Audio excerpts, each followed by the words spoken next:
Ladies and gentlemen, boys and girls, people of all different age, races, colors, ethnicities, welcome back to the Chiesty Boys podcast. My name is Jacob McKendry. To my right, I am joined by Jacob Lewandowski. Sriracha. Welcome back, guys. And I'm here with David Martinez. How are we doing tonight, David? What's up? Yes, sir. Boys, how are we doing? Obviously, we all had a good time yesterday. Little Friendsgiving. Yes, sir. Shindig we had here. Lots of food. Jacob, let them know what we had. Oh, my gosh. It was a smorgasbord, I'm talking. We got ham, turkey. You remember that one song? What was that?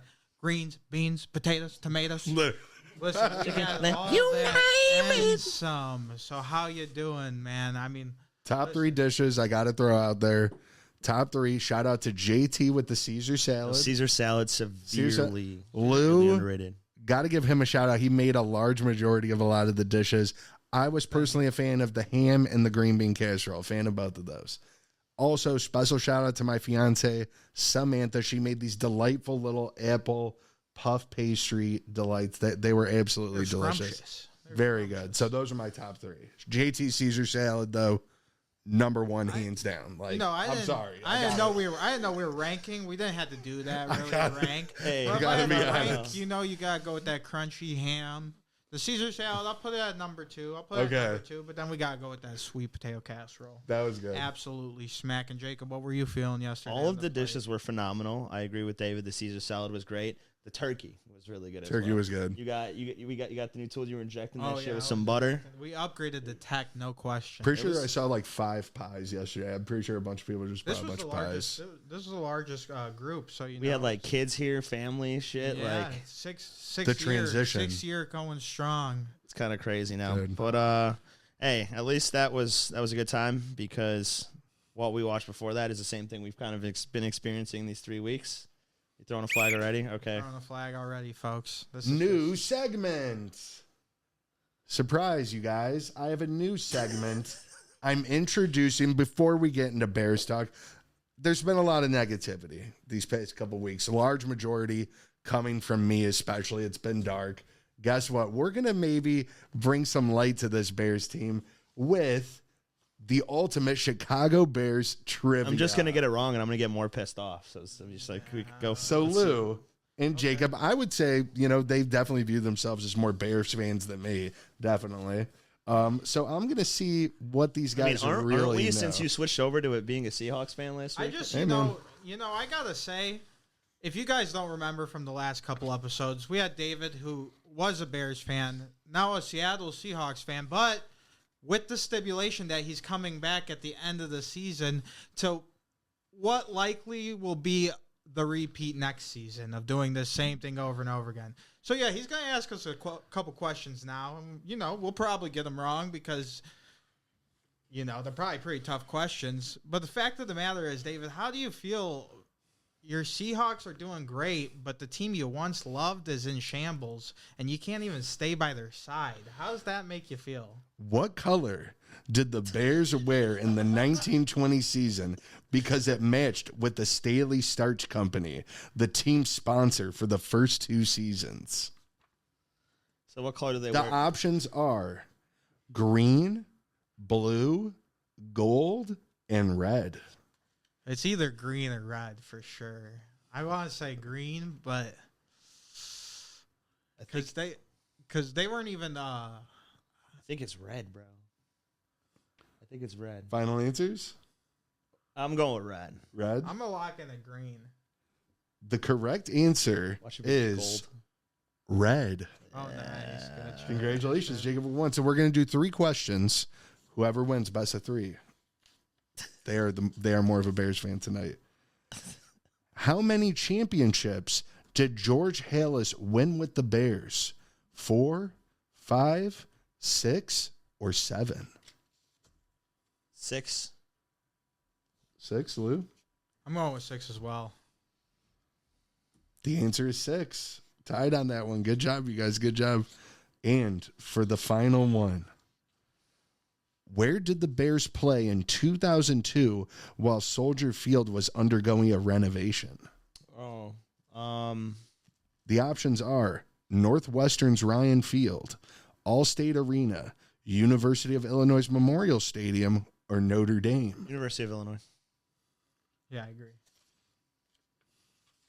It could have been Northwestern, though. University of Illinois is Shit correct. was easy, dog. Correct. David, who is the Seahawks all-time leading rusher? Marshawn Lynch. Sean Alexander. Sean Alexander. Okay, Shout that was out my to only him. question for you. So I just wanted There we go. Feel these guys did pretty well. Now we can get into talking about the current state of the Bears, which is not very good. It's very bad. I would like to hear from two current fans. I'm still current, but not my priority I'm anymore. just like, what was that like trivia section that you were like? Dude, he adding? just completely blindsided us with He that. blindsided us with trivia, and he refuses to answer any Seahawks trivia. We are not moving on until I just answered a trivia question. My friend Jacob here asks you 3 questions, and Keep we're in going to mind- see how many you get. Keep right. in mind, everyone, Ask this him is 3 more. He's going to have this has 4 been my opportunities, second folks. team for all these years. Yeah. I mean, I Now hear my you, new bro, favorite. but you I had have to plenty study. of time to study up. By the way, do you have those receipts from that merch? Our fans would like to see those as well. Okay, Dude, don't worry. Okay, this is Don't this is a worry. layup. This is a layup question. If you don't get this, then you can't even call yourself a fan. Okay. Who is the Seahawks all-time passing leader? Russell Wilson. Okay, all right. All right. That was Fair. That's so. I fair. asked That's you. fair. I asked you. Come on, Okay, bro. so who is their all-time receiving leader? All-time receiving leader? Ooh, that's a toughie. That is tough. Man. I kind Can I of. at least have options? I gave you guys options. I gave you guys 4 options. This isn't fair. I mean, he played in the 1970s and 1980s. I'll give you that.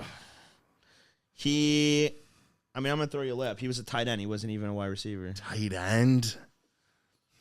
I'm not going to get it. Steve Largent. That name sounds familiar. Steve I'll say Largent. that at least. Steve The name Largent. sounds familiar. Okay, I feel like Hey, listen. we've I feel a little bit of hostility in here. You know, I get it because What's with the team, hate? The team looked like it was in shambles. So let's get on to that.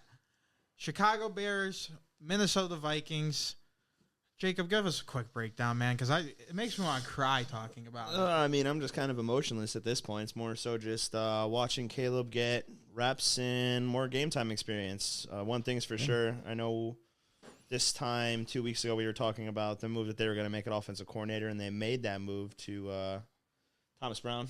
Brought him in, showed immense improvement on Caleb and the offense, looking capable to really run any plays that they were going to run with Waldron, but somehow they run it better. They're using DJ Moore as more of a Deebo Samuel type now, which is nice, getting him open in space.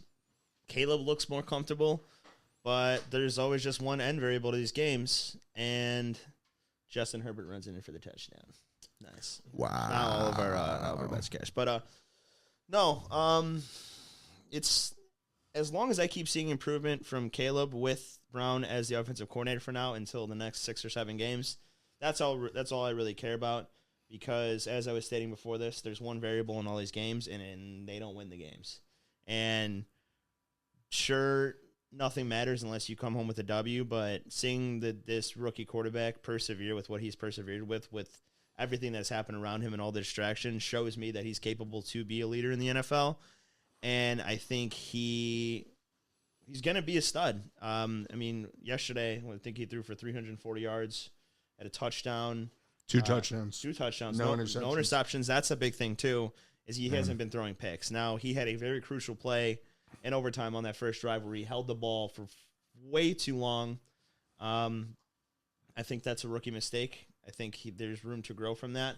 He even admitted himself that he shouldn't have held on the ball. He should have got rid of it. So his accountability is there as well. But like I said, Eberflus is just the reason why we can't finish these games, and it's just almost like not surprising anymore to see how they find a way every single week to lose a football game. You thought we had it against the Packers, block field goal. Come back this next week, first field goal we kick is blocked in the same exact spot. That is a coaching issue. Granted, it is a player issue, but it's a coaching issue that you have to fix within the week. Packers players, I know a few weeks ago, they even said that we were kicking at a low trajectory, and they knew that they were going to have their chance to block it, and look what they did. So where do we go from here? You okay? You all right, man? No, it's just like I said, it's hard to have any real strong meathead emotion for this team when they're not winning games. And it's like, even when we covered that onside yesterday, seeing him going to overtime, I'm like, this is just setting up to just be a loss. And it's once I feel like that confidence is lost in the locker room. But as long as Caleb is going to keep improving, it looks like he has, and he can show consistency for the rest of the year, I'm going to feel somewhat better going into this offseason rather than him playing bad. So that's personally how I feel about everything right now. Jacob, I mean, what do you? I'm sure you kind of feel similar. I mean, I know you both saw the games. Yeah, just for some of the viewers who maybe couldn't catch the game on Sunday, we started off great. Drove down the field, scored first for once. Scored first, Roschon Johnson, who is undoubtedly the best 6 touchdowns this season running back we have on the Bears. Goal line wise. Of course, goal line wise, he's a monster on the goal line. He probably has most of our touchdowns at this point in time. Then we had 2 bad quarters, couldn't get it done on offense, gave up 24 points in the second and third quarter. And then we miraculously, I wouldn't say miraculously because you guys are right, Caleb looked great. The offense did look great, especially in that fourth quarter when we came back to tie it up. So we tie it up, go into overtime. We get ball first, can't do anything with it. Vikings are able to get a stop, punt, and drive down the field and get the field goal. Really, what hurt the most is our defense has been playing so well, and to see them just shattered in the overtime period. And I don't even know if you can blame the players because of how much they have been on the field this season. The defense has been on the field like ridiculous amount. I mean, you could blame that for a lot of the injuries we have on the defensive side of the ball. You could blame that for the tiredness they were showing in that overtime. But overall, this game, great game, by the way. It was a hell of a game, no doubt. The Bears fought back. It felt so nice seeing like DJ and Keenan and kind of all the receivers like out there eating Oh yeah, and then not only they were eating, they were getting dotted up. Like Caleb was putting sting on the ball. But there's just a couple small things we have to fix, and we're special teams. But we're getting there. Special teams and third down. Special teams is a mess, man. When I saw that Carter play, I was literally like, he's out there telling people like Peter, like pointing guys off, yet he's standing right where he is. Like, you need to get away from there, get away from the ball. Yeah, I mean, it's like Lou was mentioning the third down conversions from the Vikings, and Jordan Addison absolutely just frying our secondary. 8 receptions for 162 yards, averaging 20 yards a reception, dude. I mean, him and Hawkinson were really the ones who did all the work. Justin Jefferson was shut down by Jalen Johnson the whole game. Yes, sir. And you still allow that loss. The run couple bad PI calls though on you give up that 45-yarder to Aaron Jones off the bat. Yeah. Just a long PI call on Jalen Johnson and Jordan Addison. It was like 70 yards. You give up that long 30-yarder to Hawkinson in overtime, and then basically we just kind of gave up once he punted the ball. I felt like there was no chance. Like they were moving the ball at will, 10 to 15 yards a pass at that point, and then next thing you know it, they're on a freaking 20-yard line and kick the field goal and win. I want to ask you guys something here though. Watching these games, the plays are very much the same as we were running with Shane Waldron. But for some reason out there now it's working. Like Caleb is out there dotting it up. Like the game is slowing down. Guys are doing their assignments. What do you feel like has changed in the offense since Waldron's left that's made this system start to work now for the team? Well, I think the mentality changes of a team when you lose your offensive coordinator and know that a lot of people's jobs are on the line coming this last 6 weeks. And if you look at the Bears' schedule, there's not a lot of room for error. We are playing some very tough competition given that we are in the best division in football. Thanks. And, it really takes a mindset to change that, and it takes something big like your OC being fired. And I think that lit a candle underneath their ass, pardon my French, and they look great. They're real close to sealing it. And overall, I think the plays they're calling, they're just layup plays. There are a lot of simple layup plays, good screen plays. I just think the effectiveness of Thomas Brown working with similar rookie quarterbacks like Bryce Young and others, just being being familiar with drawing up Definitely. the layups, making it happen for Caleb, getting his morale up.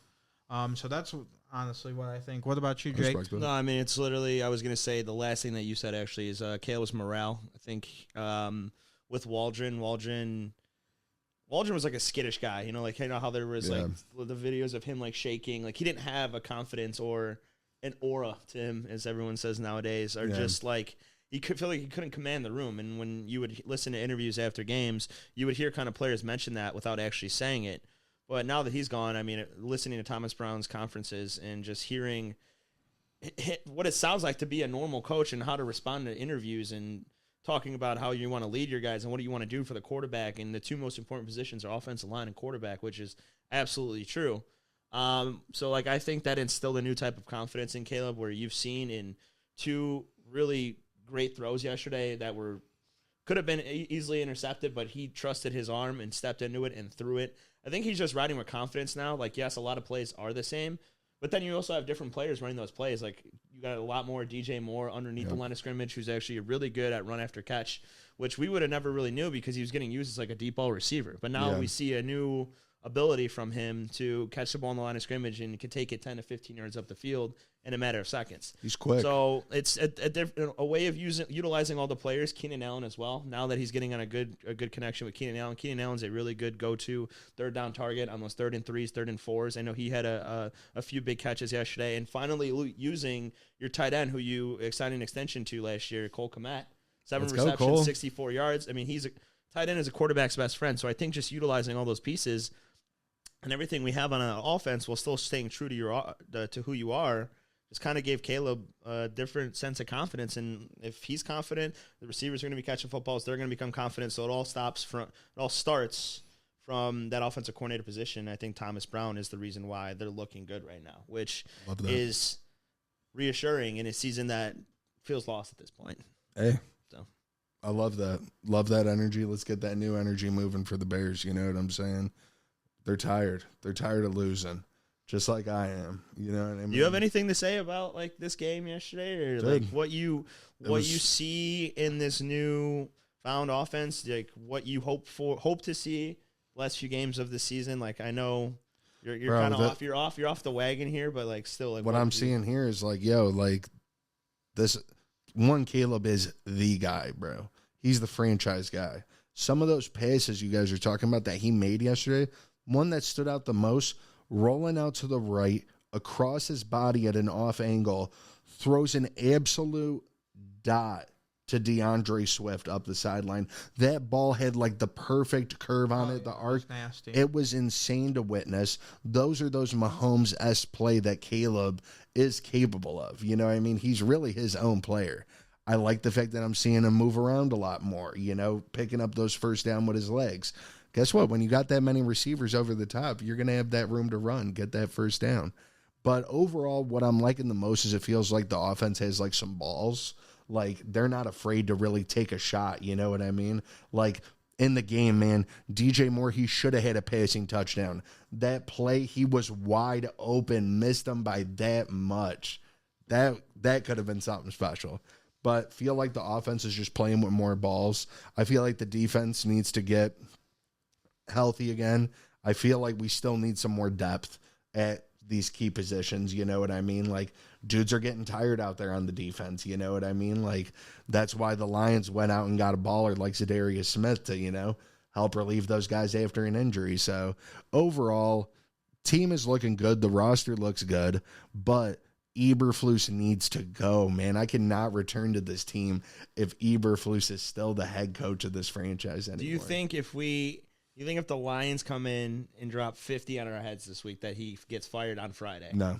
Because we play Thursday. It's a quick turnaround right now. No. You don't think he gets fired? Do you think he gets fired I would love to think logically like that would happen, right? It's not. It's not going to happen. The Bears don't do that, man. They're not, because they're not going to see the point in firing someone now when the season is already like, it's going to be hard pressed to go to the playoffs or do anything of that sorts with the schedule you have left. Bringing in a new head coach right now, even an interim guy, isn't going to change anything. Hear me out, right? We lose, let's say this Lions game's crazy score, like 42 to like 37. We fire Eberflus the next day. You bring in Thomas Brown. You say, hey, listen, I know we just gave you this promotion, this intern promotion. We saw improvement in our rookie quarterback. Say Caleb throws for like three touchdowns next game, doesn't throw any picks. We saw improvement with our quarterback. We want to see what you can do for our team as interim head coach for six more games. After 1 week, that's You're ridiculous. reaching, bro. Green Bay was a good week too. Green Bay was a good game too. Was it not though? So we're going. I'm saying if he plays good again this week against three divisional opponents. Coach to offensive coordinator to head coach within 2 weeks. A trial. Yes, a That's trial just period. too That's gonna intense. ruin Trial his career. period. The That is Bears going are not to that ruin Trial. his career. It's not a crazy So concept. wait, no. Are you sitting here trying to say that you can see Thomas Brown being the head coach of this? I'm not saying being the head coach can't. of Thank this you. team because we're incompetent and they don't know how to hire the right people. That's why I'm saying that. Do I think there's a possibility that he should get interviewed? Yeah, absolutely. So next year, like, I think there's a possibility. Yeah, I think there's. I would push for it. I would push for an so interview next for year, him. if it comes out, oh, Bears are signing Thomas Brown as the head coach, I'd be you're going to be pissed. excited about that? Time will tell. We have to see be how these pissed. next 6 games go. If Caleb can stay on the same playing be field devastated. and he's able to control a locker room on the offensive side, Bears do not- With I the want to see what he people can out do. there. I want to see, dude. It doesn't hurt to interview. I'm not going to say that he's not going to get hired. We interviewed They Flus, also, too. yeah. And we also hire incompetent coaching. So whether I like that or not, they're probably going to hire some fucking bimbo anyways. So whether what I say or what I think or what I want to be true, like they're probably going to do some shit out of like left field, hire some special teams coordinator coach or some fucking shit. Now listen, Like- it's been great talking about the Bears these past 2 weeks. Lost to the Packers, lost to the Vikings. Thanksgiving, Lions coming up. Let's enjoy. All right. Now let's talk about some good coaches. It's like enjoy. Let's talk about Nah, some bro. good See, like, coaches. Thanksgiving is a time to have fun and unwind with family and talk to people you haven't seen in a while. I'm not coming into Thanksgiving with that bad vibes. I've already said that I will not let this team get me upset anymore, which is why I had no emotion when that field goal went through the uprights yesterday. So I'd be No damned emotion? if they're going to ruin my Thanksgiving. Because that's the last thing that I want. Bad taste in my mouth when I'm going in to eat some good turkey and ham like we had yesterday. I respect it. And I had a good time yesterday because our friends were here. And I'm going to have a great time on Thursday when my family is there. So I'm not going to let that affect my mood, okay? So that's what we're not doing. All right, carry on. Sorry. Okay. We're gonna go ahead and talk about two good coaches, I would say, in the NFL. Two well respected coaches, Kevin Stefanski, the Cleveland Browns, Mike Tomlin, Pittsburgh Steelers. Thursday Night Football, surprising upset here in the snow. This game very much felt like a 1970s kind of football game out there in the snow with these two historic franchises battling against each other. David versus Goliath. You know what I mean? Oh yeah. But Cleveland coming out on top, man. Jameis Winston somehow pulled off this victory with 219 yards, no passing touchdowns, 1 interception. Nick Chubb, hey, man, welcome back, Nick Chubb. 20 carries, 59 yards, 2 tutties, count them, 2 of them. Russell Wilson, he had a pretty good game, 270, 1 touchdown.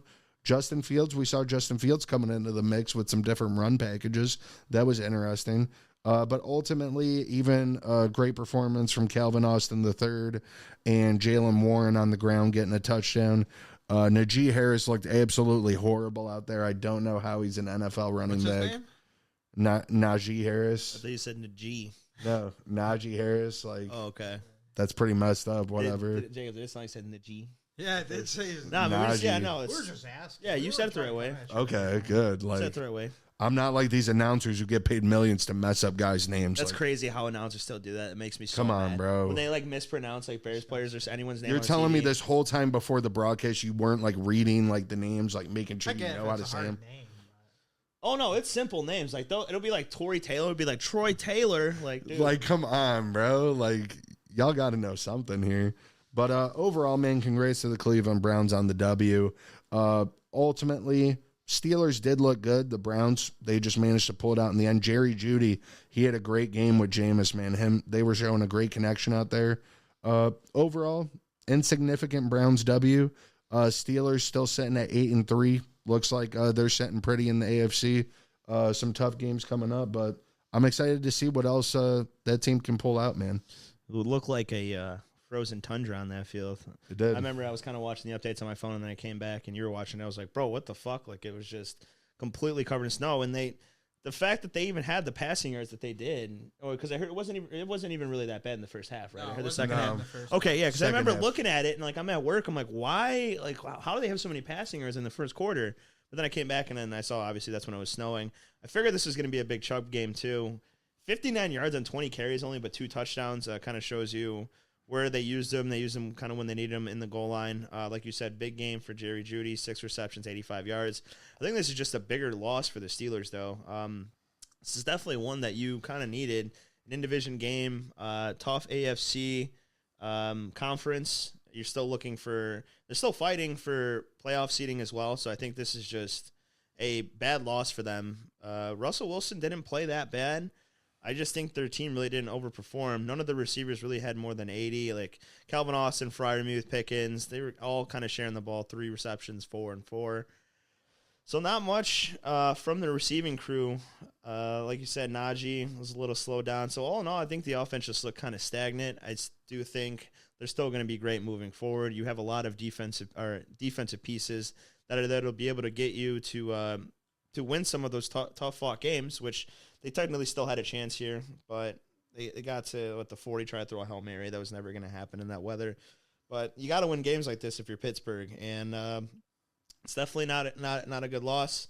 Cleveland, I think you just kind of want to start losing at this point, so I really don't know what this does for you other than pride and ego, because you've got a really good draft class coming up here. But I think this is I think they play one more time again this year. I don't know if they played already, but I think they play one more. So we'll see if Pittsburgh can get it back. But yeah, bad loss by the Steelers. How you feel about it, Lou? Yeah, very tough loss for the Steelers. Definitely a defensive heavy game. If you didn't get to check it out, we had 2 of the most elite pass rushers in the game going at it, Myles Garrett and Yes, sir. and TJ Watt. He had 3 sacks, and Myles Garrett 3 sacks in the first half. He's a monster, you know. 2 guys who are fighting it out for Defensive Player of the Year. Tough game for Russ. Jameis, I love his attitude. I love his mentality, what he brings to the game. Dude, that guy's sound bites are unmatched. He's just so happy to be there, you know, and like he's never played in snow before. So just a great story for him. Shittier story for the Steelers. Shout out my boy Chris Boswell. If you know, you know. One of the secret gems of fantasy football. Jeff, you suck. You'll never have him. Anyways, on to our next game here. Let's take a look at this Lions-Colts game. Lions-Colts action. Lions doing Lion-type things. Started off a little rough, but ultimately coming back and getting the W, holding them to 6 points. The defense looks stellar. A couple of stats we have here from the game. Anthony Richardson looked terrible. Yeah, he's bad. My Lord. 128. I don't know why. 11 for 28, 172, no touchdowns. Jonathan Taylor looked even worse. Only 35 yards rushing. 35 yards. Compared to that Lions rushing attack, dude. Like those. It's just nasty. It's probably the deadliest duo in the league by far. Sonic and Knuckles. But if you do notice, my boy Jameer got heavy workload this week. 21 carries, 90 yards, 2 touchdowns. What? Sorry, do you have a problem with Jameer? I do have a problem with Jameer Gibbs. I want to let you guys know, the week of the Bears-Packers game, we lose that game, right? I had a noon parlay going. DJ Moore, all 50 receiving yards. Then I had Jameer Gibbs, 2 touchdowns, and I had 2 other legs. Can't remember what they were right now. I'll have to look at my phone, bring them up again. But every leg hit except for Jameer Gibbs' 2 touchdowns.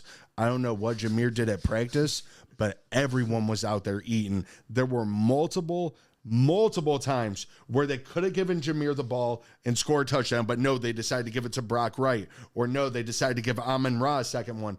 Where was the second for Gibbs? $10 to win $323.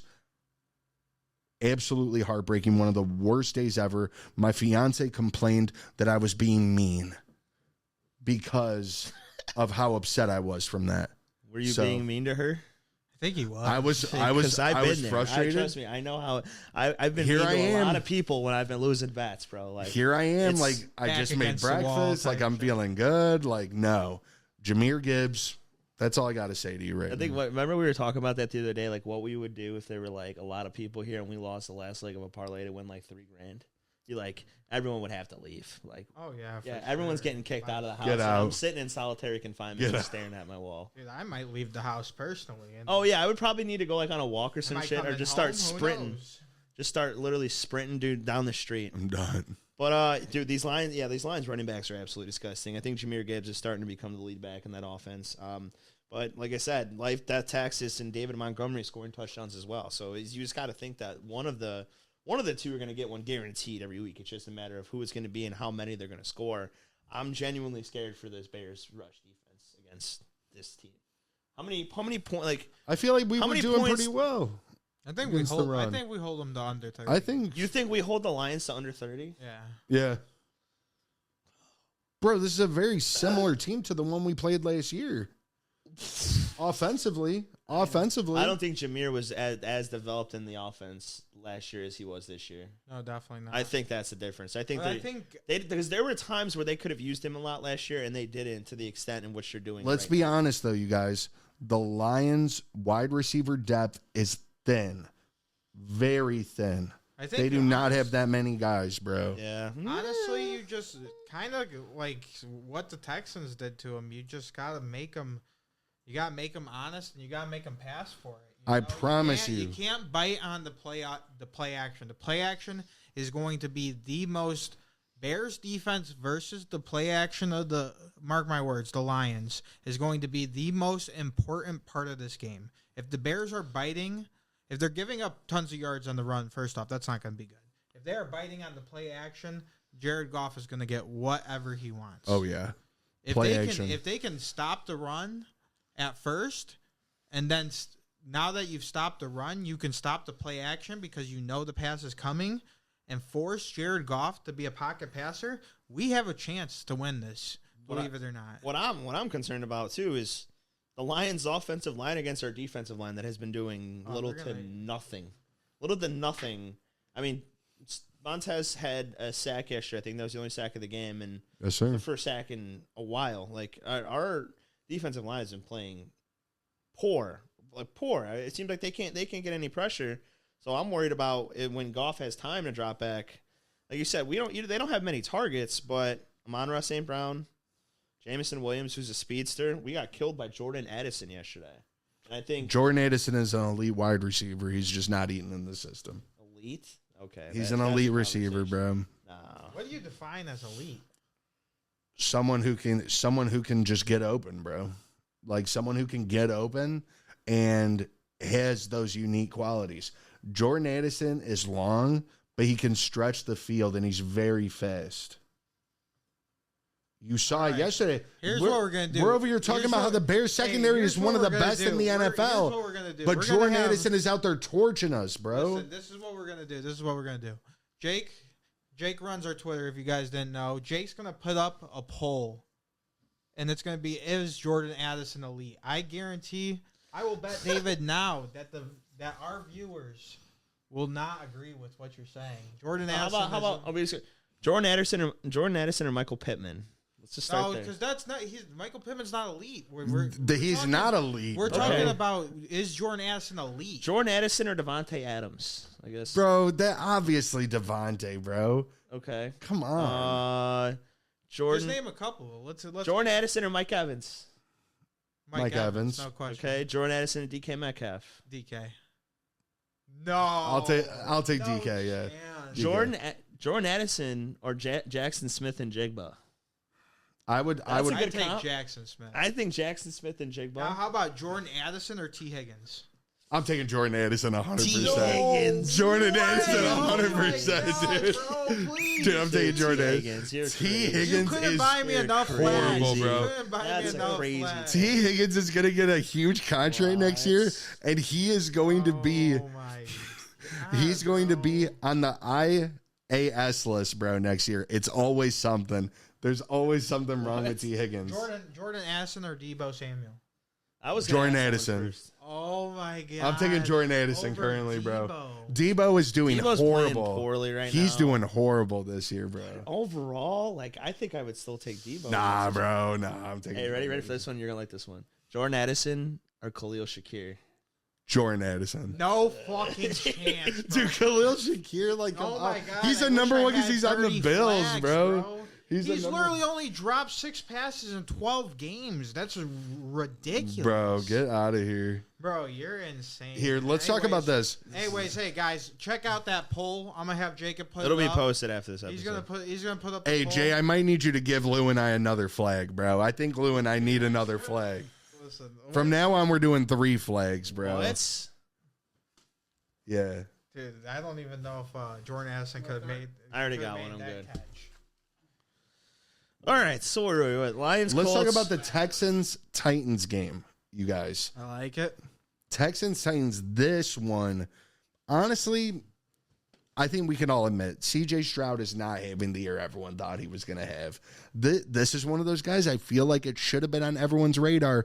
Oh, be careful with him. Oh, he might not, be as good as he was his rookie year. Sophomore slump. Sophomore slump, straight up. He's having that.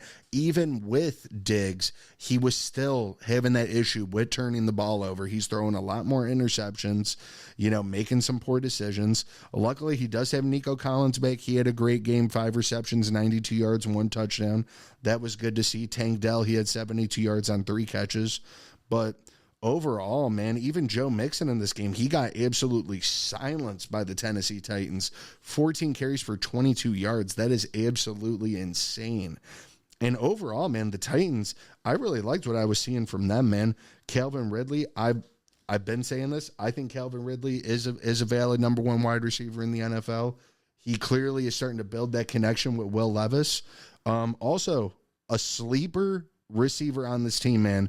Sam just picked him up in the Famba League. Nick Westbrook-Ikine. This dude doesn't get the ball a lot, but when he does, he makes it count. This guy has like 4 touchdowns in the past 5 games, I'm pretty sure. He was out there, 2 receptions, 48 yards and a touchdown. He's an impact player. Tony Pollard, he led this game, 119 yards, a touchdown. Overall, got to give a shout out to the Titans, man. Will Levis, he came out here. He said, hey, I need to put the team on my back real quick. He did have a crucial interception that went back for a score, but hey, it happens. He's second year in the league. He's not very good, but he's doing what he can. Overall, Texans, you got to wake up. Don't know what to say. I don't know how it's any given Sunday with some of these, because like how everyone has these big parlays, like Booker Trent's one of them, like the big money line parlays that you think, oh, there's no way this team loses. There's no way anyone thought Houston was losing. Granted, losing 32-27. Yeah. In terms to Joe Mixon stats, I'm not surprised because Tennessee's interior defensive line is low key one of the best. I'm not gonna say in the best in the NFL, one of the best in the AFC conference. They played phenomenal. Real quick though, I gotta know Calvin Ridley or Jordan Addison. That's what I was gonna ask. I know who I'd pick. I'm not gonna say until he says that. This is like this is obvious. layup. Jordan Addison. That's That's just disgusting. okay. Well, yeah, that's just disgusting. Nah, I go Calvin Ridley. I just wanted to say I was that gonna to say, piss him dude, off. you're No, it's smoking Calvin meth Ridley. if you think that's the right answer. Calvin Ridley's an absolute dog, bro. He bet on himself and he won. Well, yeah, like I said, any given Sunday in the NFL, and that's why the sport is the best, because these teams that just no one expects to do anything, and it's just funny looking at it from a gambling perspective, how much money Vegas makes off this shit, because of how, I don't even know what they were in terms of the money line bets before the game. I'm pretty I think sure they were it was plus like 3 something, plus 400, like easily. Vegas just taking everyone's money, but at the end of the day, they're all professional athletes, man, and anything can happen. Will Levis played a hell of a game, 278 in the air, 2 touchdowns, had 10 yards rushing. There's not really much of a rushing quarterback there. But yeah, I think you're saying Calvin Ridley is a valid number 1. He does have a chance to shine now that D-Hop is gone. Definitely huge upside on him in terms of fantasy outlook the rest of the season and going into next year too. So I think he's just going to continue to produce. Meanwhile, yeah, C.J. Stroud does kind of have to get his shit together. Threw 2 interceptions, not really just looking like himself. No. Maybe it's because he doesn't have Diggs. I really don't think that's it though, because you saw him doing this with Nico Collins and Tank Dell last year. But 100%. as you were saying, Mixon is what makes this offense run. It's literally and figuratively. And when he's not doing anything, then you see all of them suffer from it, because I think a big thing is that downfield passing by Stroud in the play action game, and you're not going to be able to get the play action game going when you can't get the run game going. So it starts through Mixon. The offensive line has to be better, and frankly, defense has to be better, because you shouldn't be giving up 32 points to the Tennessee Titans. But who might have judged? We almost lost week 1 against them and got lucky because of our defense. So, Jacob, how do you feel? I know you got Tank Dell on your fantasy team. What are you thinking about that receiving core? What are you thinking about Stroud's, I wouldn't say regression, but just sophomore slump? Yeah, I think you kind of nailed it right on the head. You can't get your main guy, Joe Mixon, going. It's going to be trouble. This guy has been the focal point of this offense. He's been averaging more than 5 yards a carry. The guy has been an absolute tank this season. And the fact that 14 carries, 22 rushes is just not going to get it done. And, if you can't run the ball, you can't pass the ball. They're going to see it coming, and that's the kind of the verdict of what C.J. Stroud fell into on Sunday, throwing those 2 interceptions. Tennessee actually looked really good. They looked really good on offense, and surprisingly, Will Levis looked really good. A huge pass to, what's his name, Okagwo. Yes. For 70 yards. That was nice. That was nice to see. Overall, good game. But does he piss missile? I'm honestly disappointed that the Texans are not really taking a lot of deep shots. No. I mean, when I'm watching the game, I'm really disappointed in Tank Dell. I'll be honest with you. This guy does not look like the same player he was last year. No. This guy was averaging over 20 yards of reception last year. They can't even get him the ball 10 yards down the field. Well, then what do you have, like 3 for 75? He did, but that was off one reception was for 35 yards. Oh. So. Okay. I mean, they're just finding trouble getting it down the field. I know that they switched their style a little bit, bringing Stephon Diggs in to more of a check down and short yardage plays.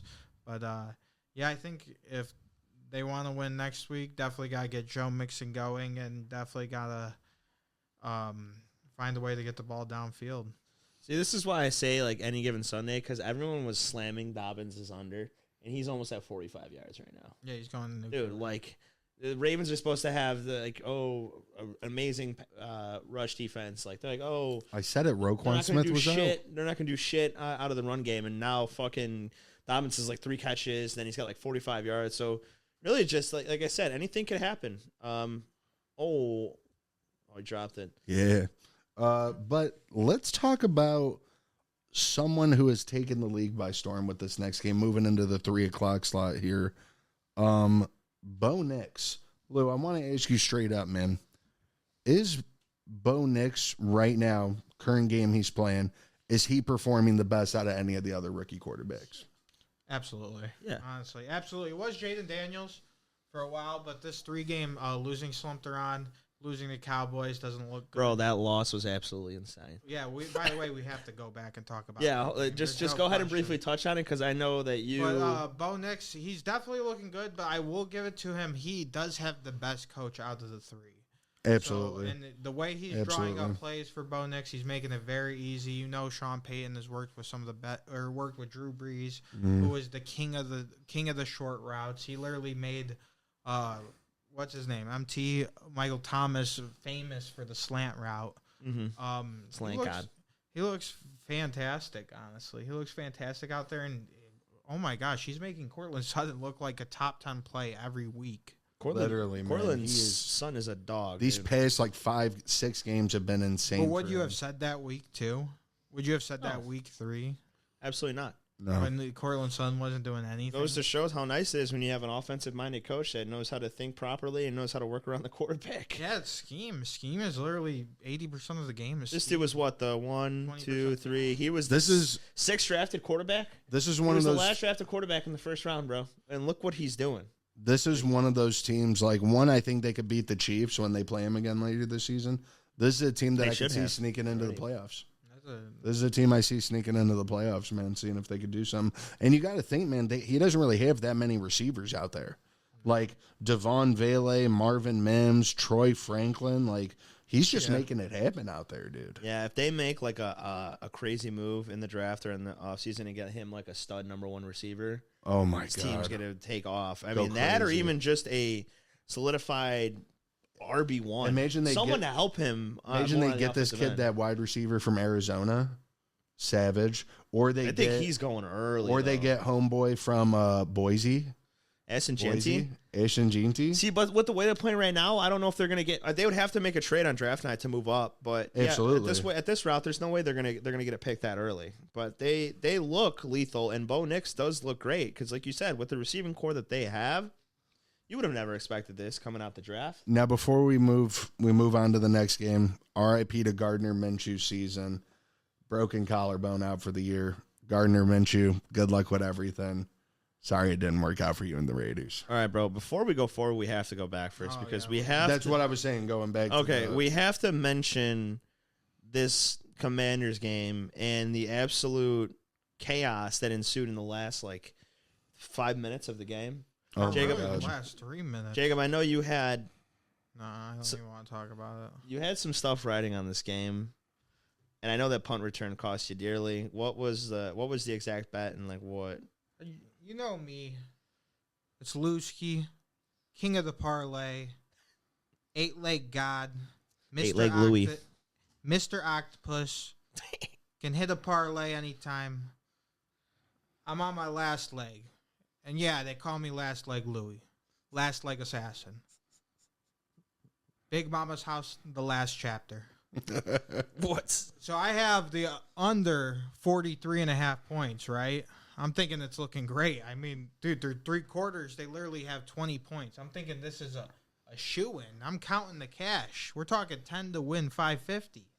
I'm counting the cash. Yeah. Next thing you know, there's 3 minutes left. I'm counting even, dude, I'm literally like, this is in the bag.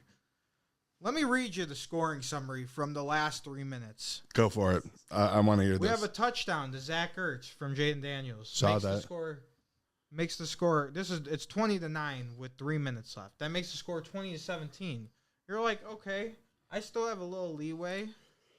The next kick, Cavante Turpin, 99-yard kickoff. Wow. You already know you're screwed. You already know. You feel. I had 1 point to give. You feel something in the nose. You feel it right there, right on your stash. Well, minute 40. Siebert kicks a field goal. This ends it for me. But it's not over. Cowboys give it up. Terry McLaurin, 86-yard touchdown pass. That was crazy. But this is the craziest part about the game. They missed The extra point. They missed the extra point. So now they have to onside it because they have no timeouts left. You think, what can go wrong in the onside? They're just going to recover. The Cowboys player picks it up and takes it to the crib for 43 yards.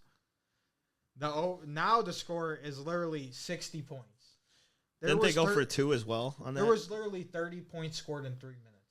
Wow. That's disgusting. That is unheard of. Bad beats on Derrick the Henry unders, bro. absolutely torching dudes up out there. Good for you, Derrick. Bro, I need this man to absolutely drop 3 touchdowns and 190 yards. Legacy from game. me. I don't think it's going to happen. I need a legacy game. He needs. We to were over score here on this talking drive. about hitting the under on Derrick Henry tonight, bro. Like, what are you talking about? Bro, I can't. I'm not going to bet against my only guy when I got to score 28 fucking points, dude. But yeah, I hope he's got to get me one on this drive. If he gets me one on this drive, then I'm feeling all right. But, dude, yeah, absolutely fucking crazy game. Jane Daniels, I'm not saying he's regressing at all. He's not looking, he wasn't looking too great yesterday against the Cowboys defense that's been looking slight the past few weeks. Cooper Rush, hey, man, coming in, holding his own, 247 yards, 2 tutters. Let's see, on the receiving end, CD, 10 receptions, 67 yards. Schoonmaker, not really much there, but somehow, some way, they found out how to win the game, and they found out how to do it in extraordinary fashion. Now, sucks for Siebert. I was just reading an article where it said that he was choking back tears as he was trying to talk to reporters after the game and said that he was the reason for that missed kick. Yeah, no shit, you were. But You kicked it. that's what sucks, man. These kickers just get treated like garbage, dude. They get paid nothing, and they got to come on these fields in the most pivotal moments when their backs are against the wall and come out there and do it. So even gimmies in the NFL are never gimmies. So for Siebert, it sucks. For Washington, it sucks because after that Terry McLaurin play, you got to think that they're feeling high, they're riding confident, and that was the last thing on their mind. But hey, that's payback for the Hail Mary motherfuckers. So, but needless to say, Dallas, I think you needed this win just to instill confidence. Was that a caught? No. That was Bateman too? I needed that so bad, bro. Bateman. Oh, my God. But needless to say, this is a good confidence win for Dallas.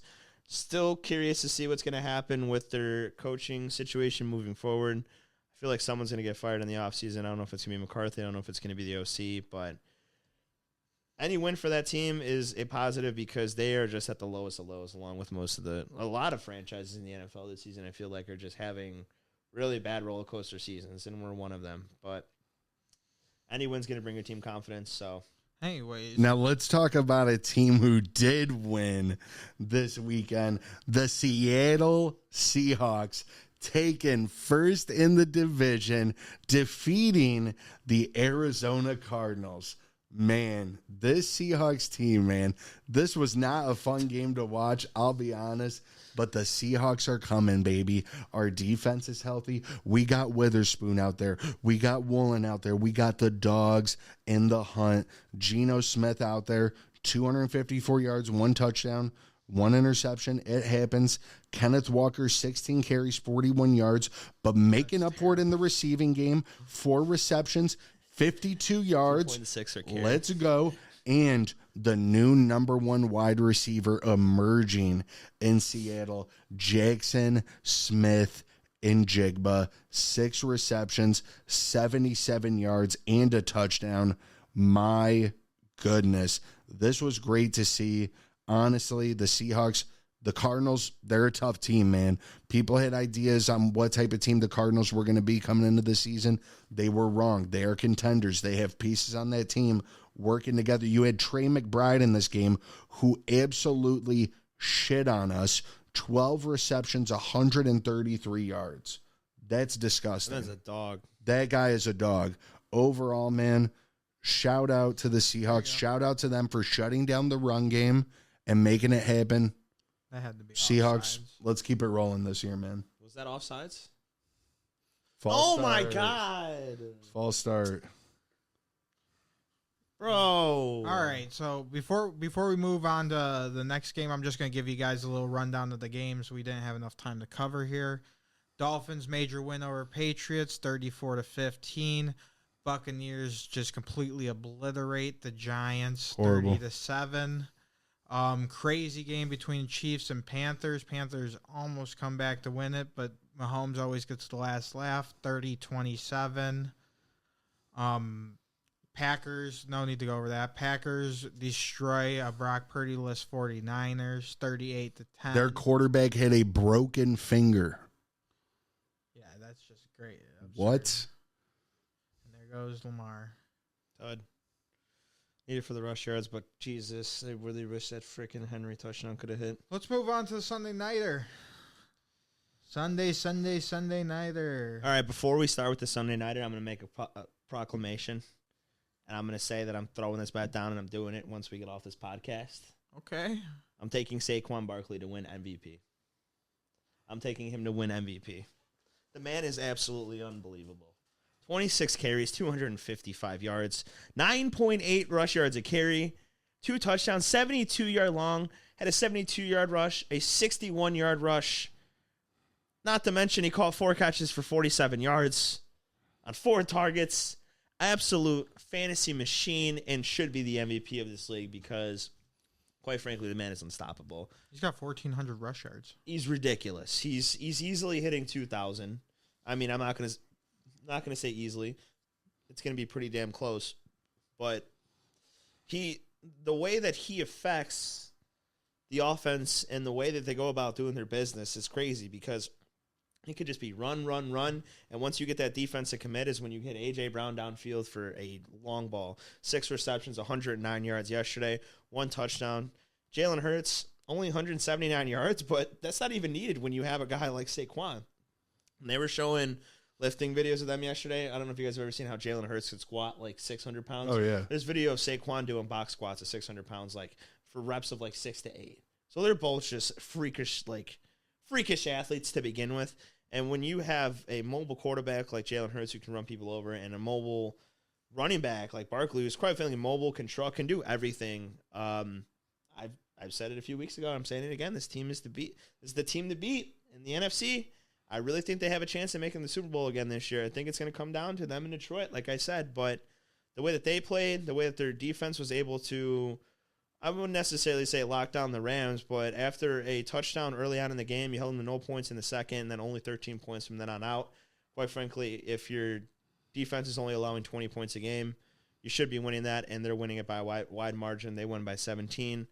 The Rams, I feel like they just didn't have enough there to get over the hump. Puka Nacua always looks good. 9 receptions, 117.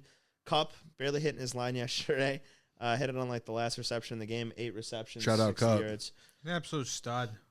But like I said, the receiving core is great when they're all healthy. The only thing that I realize is Matt Stafford has absolutely no legs on him. Whenever they got slightly pressured by Philadelphia yesterday, I feel like he just folded it and instantly caved and took that sack. Which in playoff time, the teams are going to realize this, and they're going to bring lots of pressure at this man. And even if the Rams have a chance, like I said, if they do get in, it's going to be by a wild card, and they would basically have to win 5 out of the next 6, at least finish with 9 or 10 wins. This is the beginning of the death of the traditional pocket passing quarterback in the NFL. Yeah. You're not going to have guys like Matthew Stafford in the league much longer. Is it though, or is it age? Because you got to remember, Matt Stafford, the crazy statistic that Matt Stafford owns is he's one of 2 players left from his draft class, or even from the class of players that came in like during his time, and the other guy's a punter. I forget who it is, but it's like Norfolk or something. He's literally the last guy left from his draft class. No, I get that. I get his age. No, 100%. But his game was never like based around what he can do with his legs. It was always just him throwing the ball from the pocket. Yeah, he had some crazy runs and stuff, but that wasn't his thing. Now I feel like you're seeing a lot more quarterbacks in the NFL who have that ability to do both. Because the dual threat quarterback has become such a big thing in college now. Precisely. Like, I'm not going to say. Quite frankly, I wouldn't want a quarterback on my team unless he was a dual threat. I wouldn't want a pocket passer. Or I mean, you have guys like Jared Goff who are just like absolutely tearing it up. But then at that point, you need a top 5 offensive line. I feel like for a pocket, and you need to have an elite run game. If Jared Goff had our fucking offensive line, he'd be dead. Lord. He'd be dead. Good Lord, he would be literally castrated alive. He'd be dead. So that'd be horrible. But what do you think of this game? How do you feel as the Eagles being actual contenders compared to the Lions in the NFC? Dude, man. Shout out to the Eagles. Think they're a pretty good team. Devontae Smith, he missed the game. But guess what? That's why you bring in all these weapons. Lou, he was really rooting for Jahan Dotson yesterday. 1 reception, 4 yards. Don't know what that was all about. I had the first touchdown. He had the first touchdown. And sometimes, as you guys know, because you see me on TikTok all the time, by the way, I love you guys. I see you guys watching. Just please stop in the comments about the Bears. We don't need to hear that. We get it enough. We get it. But I know you guys are watching, and you know I love value plays. David, he's not here for the value. I like value. I like value plays sometimes. For the 9 to 5 single bet. Go kiss my wife at the end of the day. No, I'm here to make big cash, and I'm here to help you make big cash. So keep watching those TikToks. Anyways, we're talking about the game. Yeah, we were talking about the game. We were talking about how you guys feel about the Eagles being contenders in the NFC. How do you think they line up? They're second. They're second best. Second best, if not the best team. I mean, and it really is a competition of defenses because these two defenses have been extremely stout. And I want to give it up to the Caucasian cornerback, Cooper DeJean. And Quinyon Mitchell. They're shutting people down. I mean, no one's even throwing at Quinyon Who's the Mitchell. other white guy? Number 32 on the Eagles. Oh, Blankenship? Blankenship. Come on, bro. Shout out to Blankenship also, man. Dude, come on. You know what I mean? Like, hey, shout out to him. Safety. We've had white safeties all the time. Like what? Anna Marcelletta? Chris Conti? Remember Chris Conti? That guy is known for getting hurt. That man was getting fucking barbecue fried chicken, dude. Oh, my gosh. I hated them. But overall, man, good luck to Saquon Barkley. Shout out Kenneth Gainwell getting a touchdown. I like that. But anyways, if you're asking who I would pick, Lions or Eagles, I got to give it to the Eagles right now. Eagles. I got to give it to the Eagles because their defense just looks smidge better just based on the fact that their corners are more elite, just bringing more of a presence that you can't throw the ball compared to the Lions corners actually kind of trash. I'm not even going to lie to you. Carlton Davis is pretty decent. but Tyrion Arnold has been called for literally maybe 50. I He's don't like holding Tyrion every Arnold time. at all. So that's where I think they might have the edge. Although, it's, when two great teams match up, you don't know what's going to happen.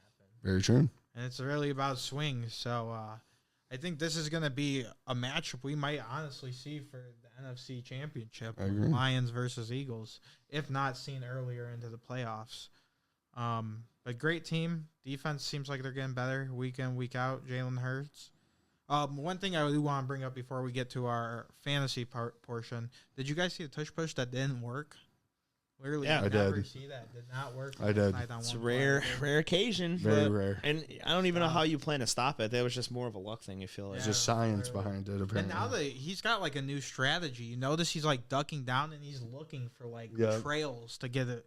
He's a smart quarterback, and it's a great concept. Always working to get better. You know what I mean? All right, man. Let's just start this fantasy talk so we can just get this shit shit. over You with. want to get it over with? I don't Just really- want to say I don't really last have much to week. say. I don't have much Last to week say. beat Jacob. I'm looking good in all. What he classified as an easy W. 3 out of the 5 leagues I'm in, I'm 8-3. I'm going to make the playoffs. The one Just league the that fact we're that all you're in. in 5 leagues, though. It's Hey, like if I could win, what are you going to flag me for? What? a flag. To our listeners out there, do not join 5 fantasy leagues. Don't do it. Yeah, don't. I would still. Don't do it. You are throwing away the coin.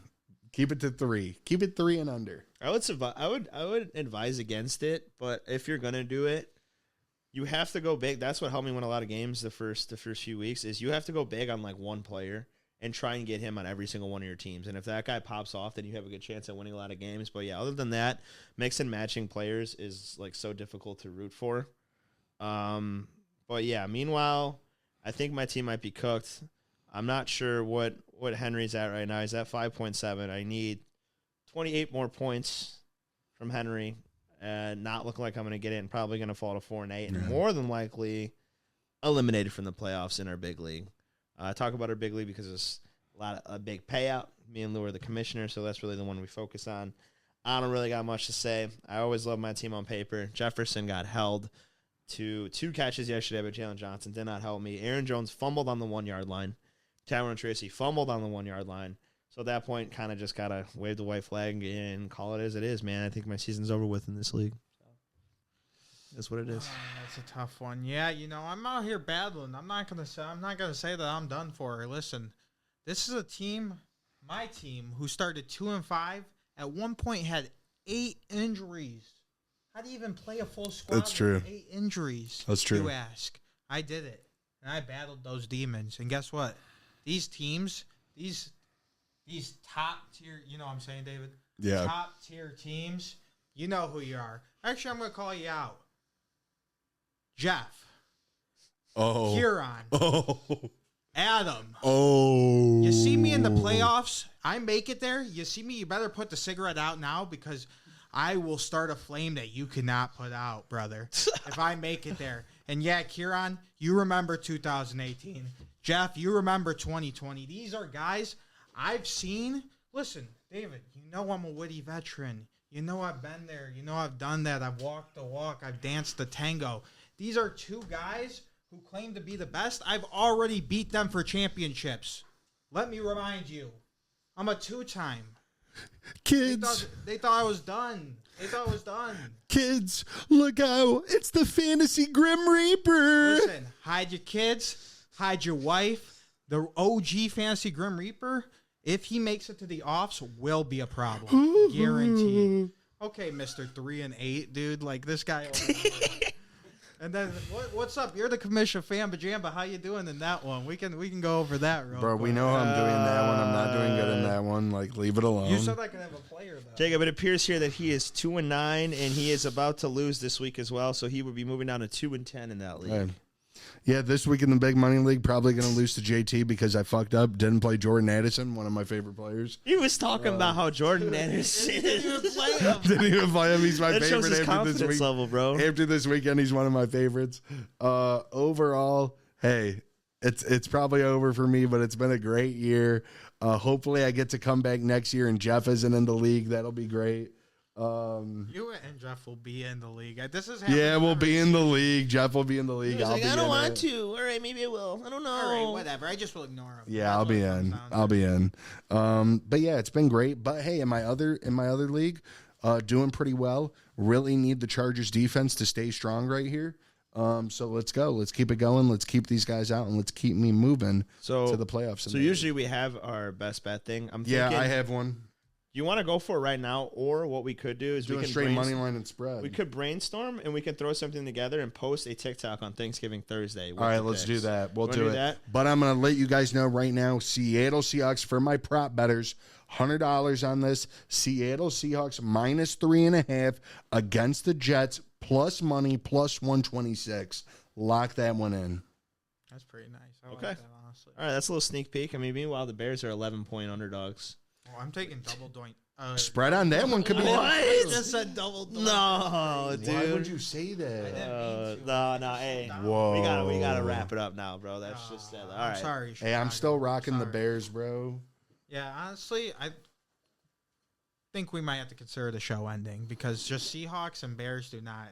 What happens when the Seahawk gets eaten by a bear? You know what I'm saying? Seahawks also could be in a group and take out the bear. Got some sharp talons. All We'll right. have to make another poll. We're getting the Discovery Channel portion. Well, let's wrap this up. We'll animate the battle. All right, David, what do you have to say to the people, our fans, our loved ones, everyone watching from home? Shiesty boys, shiesty girls, still got a lot coming, man. We're not even in the playoffs yet. We're fucking rolling into football season. Got a lot of great shit coming. Shout out to Lou. Shout out to Jacob. Happy Thanksgiving, everyone. Shout out to Jacob Freudinger, best producer in the game. You already know. We're out here. Shiesty boys, gang. Jacob? Thank you, everyone, for tuning in week in and week out. We really love talking sports. We really love talking football. Like David said, we're going to keep trying to incorporate new things, new segments to the show, new things to keep the social media popping. All sorts of good content coming your way. Like Jake said, we are going to have a couple picks coming out on Thanksgiving. I'm going to post that poll on the Twitter right now as well. So How many forced fumbles was Charles Tillman credited? Right. From us to you guys, happy Thanksgiving. 37 Shiesty boys dogs. out.